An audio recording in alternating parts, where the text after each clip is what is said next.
नमस्कार दोस्तों, इस वीडियो में हम लोग सीजीएल मेंस 15 नवंबर 2020 में पूछे गए ऐसे क्वेश्चन को करेंगे जिन्हें कि हम लोग डिफ़िकल्ट लेवल में रख सकते हैं। तो चलिए स्टार्ट करते हैं। Question number 1, a certain number of students from school X appeared in an exam and 30% failed. 150% more students than those from X appeared in school from school Y. If 80% of total number of students who appeared from X and Y passed, then what is the percentage of students who failed from Y? यहाँ पे x की बात कर रहा है, y की बात कर रहा है और x एंड y मतलब x प्लस वाई की बात कर रहा है। तीन कंडीशन यहाँ पे हम लोग रख सकते हैं। तो क्या करेंगे, x की बात अगर हम लोग करते हैं, x के बारे में क्या दिया हुआ है, 3/10, 3/10% फेल्ड। ठीक है, certain number of students from school X appeared, तो 3/10 मान लेते हैं कि अपीयर्ड जो थे वो 10 थे। फेल कितने हो गए यहाँ पे, 30%, मतलब 3 स्टूडेंट्स फेल हो गए X में। 150% more students than those from school X appeared in the same exam from Y। तो अब Y की बात करते हैं, Y में क्या दिया हुआ है, Y में अपीयर्ड कितने हुए हैं, 150% more students than those from X। 150% का मतलब हो गया 250। ठीक है, पहले था 10 और 150 मोर तो 15 और 10 25। ठीक है, मतलब 250% इसका कितना हो जाएगा, 25 हो जाएगा। तो पीरियड हो गया 25। ठीक है, यहाँ से इसका 250/100, 250/100 करेंगे तो क्या हो जाएगा, 1 0 से कट जाएगा ये और 1 0 से ये कट जाएगा और 25 बच जाएगा आपका। पीरियड हो गया। If 80% of the total number of students who appeared from X and Y, अब बात कर रहा है हमारे पास X एंड Y की बात कर रहा है, X plus Y. If 80% of the total number of students who appeared from X and Y, 35 हो गया, X में 10 और Y में 25, 35, इसका 80% पास्ट। ठीक है, तो X और Y में अपीयर्ड कितने हो गए, इनको जोड़ लेंगे 35, इसमें पास कितना होगा, 80% of the total number of students who appeared from X पास। तो फेल कितना हो गया, 20%, इसका 20% ही ना फेल करेंगे भाई। जब 80% पास हो गया तो इसका 20% फेल हो जाएंगे। 20 25 100 1/5, 5 सकते 35, 7 स्टूडेंट्स फेल हो गए X एंड Y दोनों को मिला कर। तब क्या कर रहा है, what is the percentage of students who failed from Y, Y में कितने फेल हुए, इसका परसेंटेज हमारा पूछ रहा है। इसके लिए हम लोग क्या करेंगे, फेल, Y में कितने फेल हुए वो निकालना पड़ेगा। X में फेल हुए 3 और टोटल में फेल हुए 7, तो 7 - 3 कितना हो जाएगा, 4। ये यहाँ से आपका 7 - 4 किए हुए हैं, 7 - 3 = 4, ये वैल्यू यहाँ से आया हुआ है। तो फेल परसेंटेज पूछ रहा है, फील्ड फ्रॉम Y, तो Y में फेल हुए हैं 4 और Y में टोटल कितना है 25। परसेंटेज के लिए 100 से करेंगे मल्टीप्लाई, 25 चौके 100, 4 चौके 16%, आपका 16% आंसर हो जाएगा।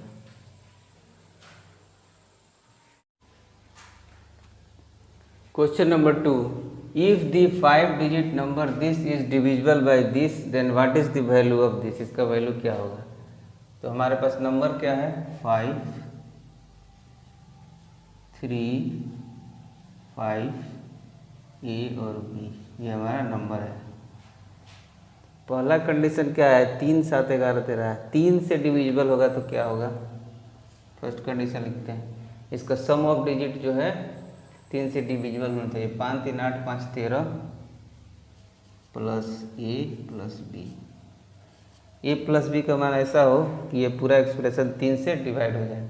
अगर मान लीजिए यहाँ पे 2 होता है तो 15 हो जाएगा, डिविजिबल हो जाएगा। इसी तरह से यहाँ पे अगर 18 के लिए होता है तो 6 हो जाए, या फिर 21 के लिए होता है तो 7 हो जाए, 24 डिविजिबल होता है तो इसके लिए अगर 11 हो जाए तो वो डिविजिबल हो जाएगा। पहला कंडीशन हमारा ये होगा। दूसरा कंडीशन क्या होगा, इन तीनों का पेयरिंग कर लेंगे एक साथ, 3 डिजिट्स का। तीसरा नहीं है तो 0 लिख देंगे। 5ab माइनस 53, 0 लिखने का कोई मतलब नहीं है। इज इक्वल टू क्या होगा, 77n। यह 77 से डिविजिबिलिटी का यह रूल है आपका। 3 से हो गया, अब 77 से डिविजिबल है तो 77 से देख लेंगे। यही 2 कंडीशन आपके होंगे। तो इसको हम लोग क्या लिख सकते हैं, 5ab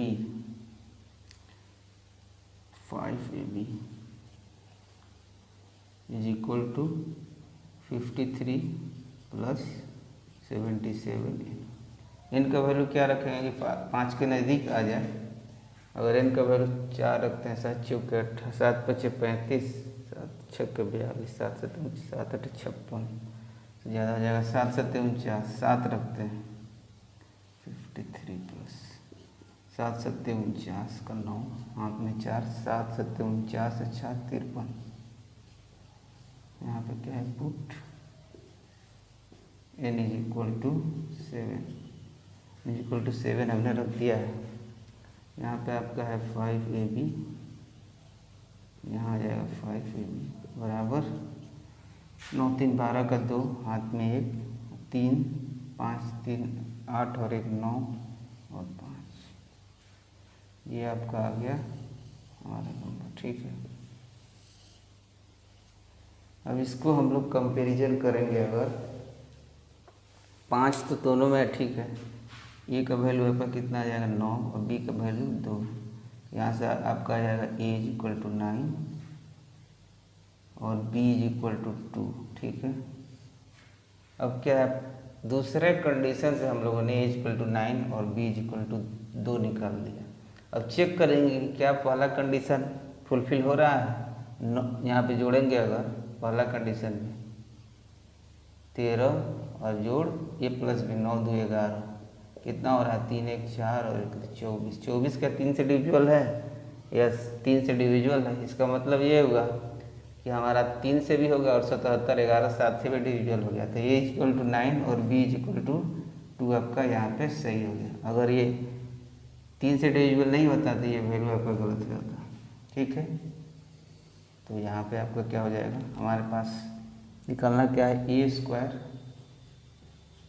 minus b square plus a b. A का वैल्यू रखेंगे 99 81, 2 दूनी 4 माइनस 9 दूनी 18 प्लस है यहाँ पे। तो यहाँ पे 4 और 1 5, यूनिट डिजिट 5 आ रहा है तो आपका ये आंसर हो जाएगा। अब हम लोग देखते हैं कि ये 77 का डिविजिबिलिटी जो हमने आपको बताया ये कहाँ से आता है, इसको हम लोग समझते हैं।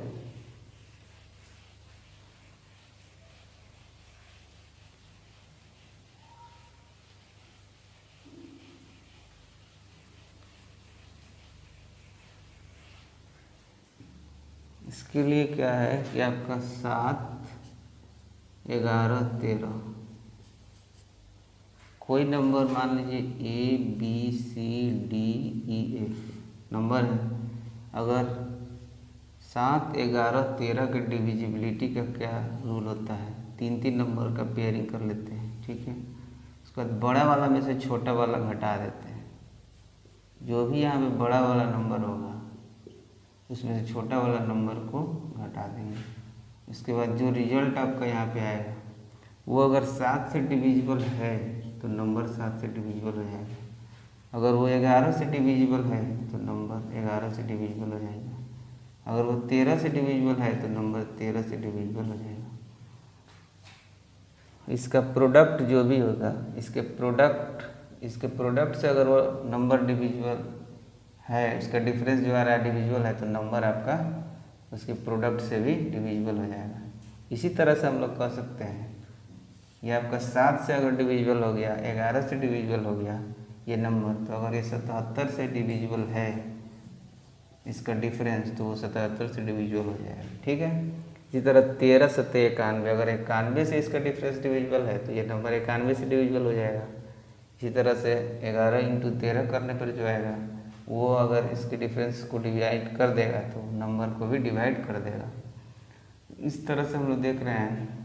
या आप ये भी कर सकते हैं, अगर ये 7 से डिविजिबल नहीं है इसका डिफरेंस तो 7 से नहीं होगा। अगर 11 से है तो 11 से होगा, 7 से नहीं होगा लेकिन 11 से हो जाएगा इसका डिफरेंस। इसी तरह से हम लोग इसको चेक करते हैं। तो यहाँ पे दिया हुआ है आपका कि 7 और 11 से डिविजिबल है क्वेश्चन में, इसका मतलब 77 से डिविजिबल है और 77 का रूल हम लोग यहाँ पे अप्लाई कर सकते हैं। इसीलिए हम लोगों ने 77 का रूल आपका वहाँ पे अप्लाई किया था।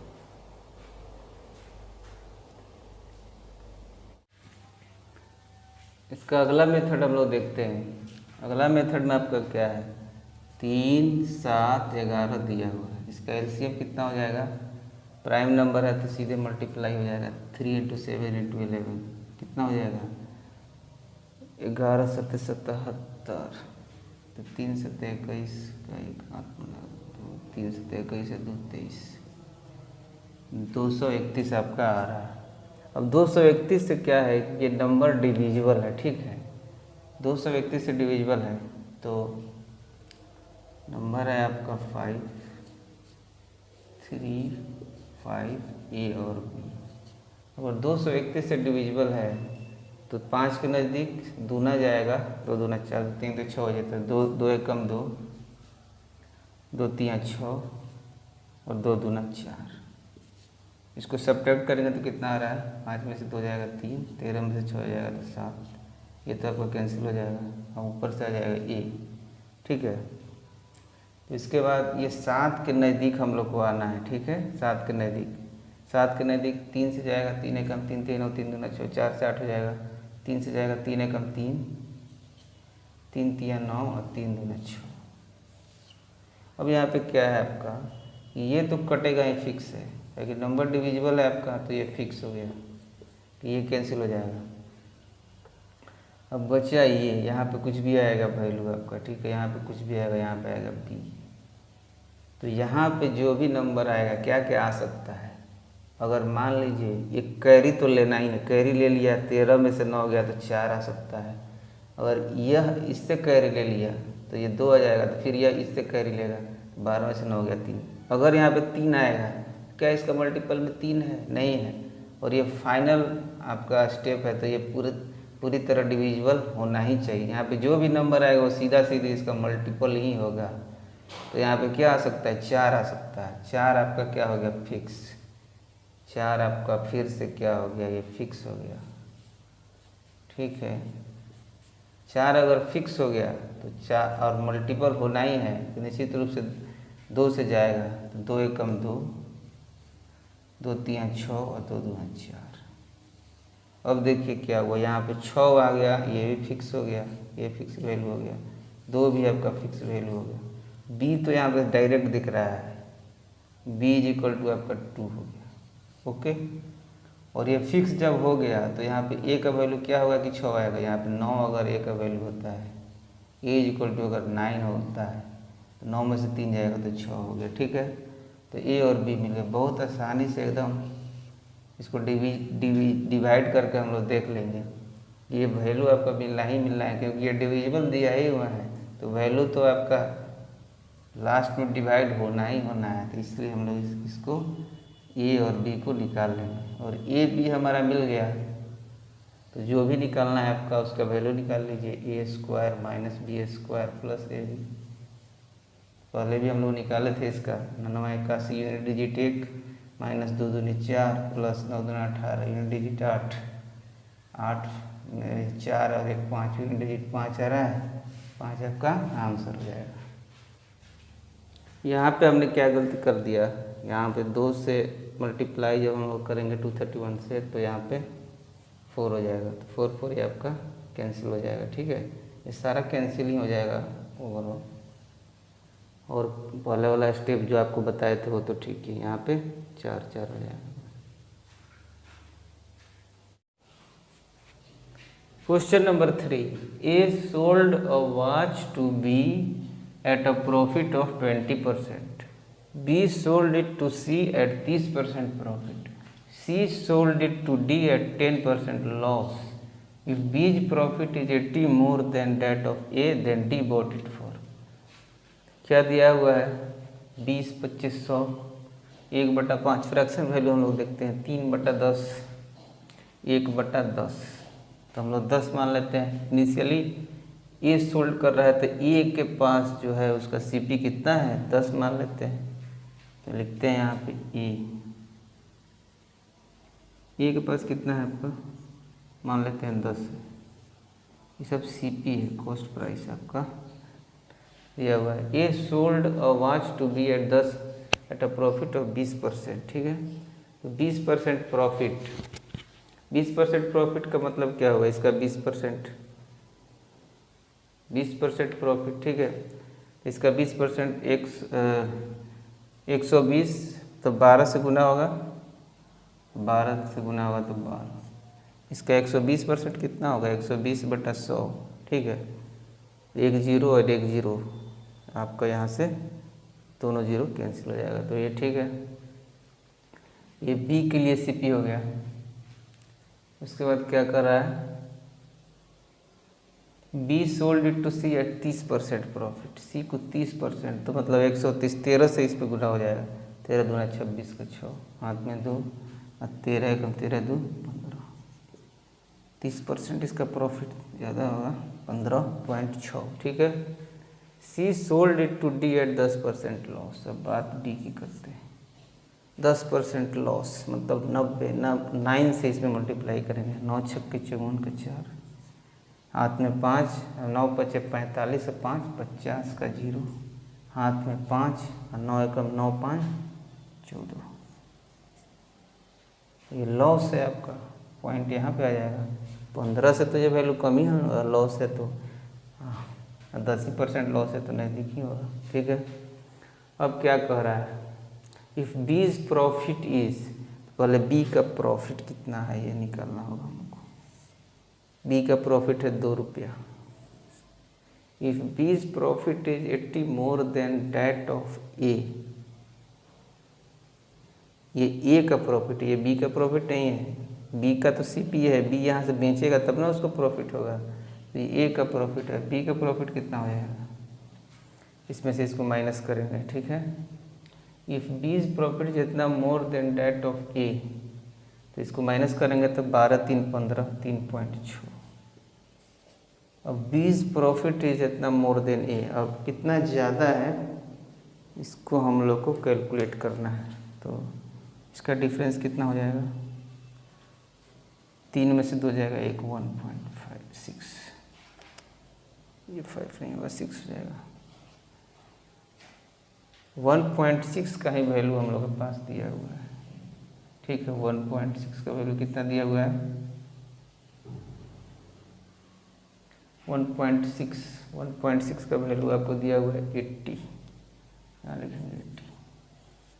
1 का वैल्यू कितना हो जाएगा? 16 25 80। नीचे में 16 आएगा तो ऊपर में एक 0 आ जाएगा, तो ये 0 यहाँ आ जाएगा। ठीक है, then D bought it for, एक का वैल्यू इतना आ गया तो इसका वैल्यू निकालना है। 114.04 का वैल्यू कितना आ जाएगा? 50 इंटू कितना आ जाएगा? 14.04। यहाँ पे देखिए क्या होता है, ये यहाँ पे 0 है। ठीक है, और यहाँ पे 0 आ रहा है, यहाँ 0 आ रहा है, यहाँ यूनिट डिजिट 2 है, यहाँ यूनिट डिजिट 2 है। यूनिट डिजिट हम लोग निकाल कर देखते हैं क्या आता है। 5 चौके 20, 5 चौके 20 का 0, हाथ में 2, 5 0 0 2 का 2, 5 चौके 20 का 0 0 2 0 2 जहाँ आ जाएगा, डेसिमल को भूल ही जाते हैं हम, डेसिमल से कोई मतलब ही नहीं है। 0 2 जहाँ पे आ जाएगा, क्योंकि ऑप्शन में डेसिमल है नहीं, सिर्फ डिजिट है, तो 0 2 जहाँ पे आ जाएगा वही आंसर होगा। क्योंकि डेसिमल कहीं भी कुछ भी आएगा तो 0 2 तो रहेगा ही नंबर में ना, तो 0 2 जहाँ पे आ गया वो आपका आंसर हो जाएगा। इसको पूरा कैलकुलेट कीजिएगा तो वो भी करके देख लीजिए। 5 2 आ गया, 5 चौके 20 के 0, हाथ में 2 और 5 एकम 5 और 2 7, 50 से तो 1 0 यहाँ आ जाएगा। ठीक है, 1 और 1 2, 2 अंक के बाद डेसिमल कैंसिल हो जाएगा और 702 बराबर आ जाएगा 702। तो दोस्तों ये सब कुछ क्वेश्चन थे जिन्हें हम लोग डिफ़िकल्ट लेवल में रख सकते हैं, जो CGL मेंस 15 नवंबर 2020 में पूछे गए थे। आई होप कि इससे आपको कुछ फ़ायदा हुआ होगा। Okay, thank you.